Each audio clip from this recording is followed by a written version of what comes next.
Greetings adventurers, this is Lorne, your guild advisor, here to review Is It Wrong to Try to Pick Up Girls in a Dungeon on the Side, Sword Oratoria, Volume 12. If you've only seen my Danmachi light novel reviews, the format is a little bit different this time. I experimented with my Tomozaki Volume 3 videos by doing a more formally produced video review first, and then an open spoiler discussion about the content of the novel itself in a separate video. I thought that worked rather well, so I'll try doing that for my other light novel reviews also.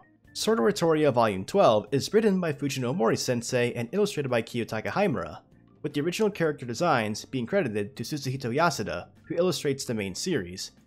The Sword Oratoria series is published by Yen Press under the Yen On imprint, and this specific volume was translated by DeLucia. This 12th installment of Sword Oratoria is the culmination of everything that came before it. Seeds planted from the very beginning of the side series are weaved together in this beautifully executed conclusion to what is just the first part of the overall narrative of Sword Oratoria. The conflict of the story is filled with emotion and intensity, with the very foundation of Orario and its inhabitants being put to the ultimate test. The stakes in the series have never been higher, and the way the danger of the novel is presented is incredibly thrilling as it leads towards an immensely satisfying climax. The handling of the many characters in Sword Oratoria continues to be a strong point of the series, with this installment constantly transitioning through various perspectives in a very smooth manner. Omori Sensei has been improving his writing in a way in which he is able to deliver compelling dialogue surrounding specific topics as the point of view bounces between different characters. Grasping what each character is doing is also very easy despite the transitioning between perspectives in the novel. It's very clear that the author spent a great deal of time mapping out the struggles and scenarios presented in this novel, and it's easy to picture the scenes as they play out in the story. The majority of the main characters in the series underwent their character developments in previous volumes, but one character in particular, Lafia, receives a substantial amount of satisfying development in this novel. It's truly a testament to how far she's come as a character since the beginning of the novels. I was not the biggest fan of her character back then, but she's been slowly maturing throughout the series and starts showing a stern resolve. Counterpoint to that is Ai's involvement in the novel. This may be the only glaring misstep in this volume. Ai's also develops in a way, but the conflict she goes through feels somewhat anticlimactic, and it really feels like the author is saving any big revelations for Ai's as a character for the main series of novels.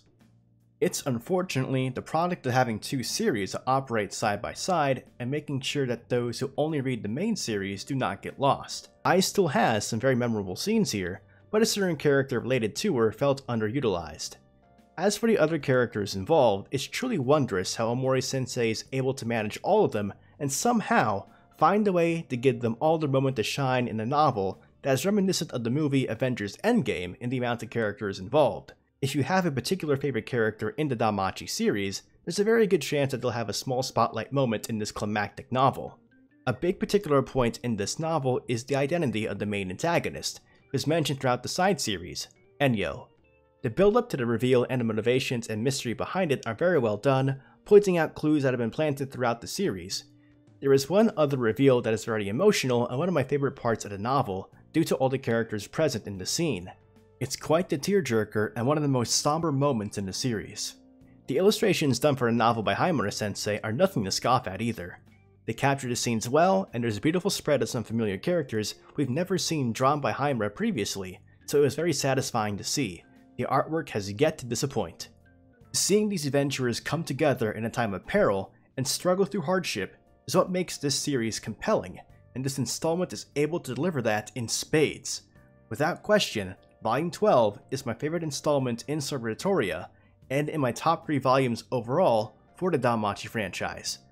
Omori Sensei plans to start a new arc in Sword Oratoria after this, and I can't wait to see what else he has planned for the series, knowing that Volume 12 brought a close to an overall arc that started with the very first volume. That concludes my general review for Sword Oratoria Volume 12. You can purchase the novels physically through stores like Amazon and Right Stuf, or get them digitally through Amazon Kindle, Google Play Books, and Bookwalker. Again, there will be a spoiler talk video planned for the weekend where I'll discuss in detail what I liked about the novel and how I felt about specific moments throughout it. Normally, I would say when the next Sword Oratoria volume releases, but there's not even a volume 13 announced in Japan yet. Omori Sensei said in the afterword that he wanted to take a little break and is planning the next arc, so we'll just have to wait patiently for the next installment. Though there are 2 Danmachi books coming out in English in the near future. Familia Chronicle, episode Freya, releases on October 20th, and Main Series Volume 15 releases on November 17th. I can't wait to get my hands on those too. Anyway, thanks for checking out the review and look forward to the spoiler discussion video. If you'd like to see more Danmachi content, go ahead and give this video a like, subscribe to the channel, follow me on Twitter, and join my Discord. And as always, continue enjoying your time avenging Orario and the dungeon. This is Lorne, your guild advisor, signing out. 風に揺らいでゆく鈍色の光照らす世界で今選ぼうその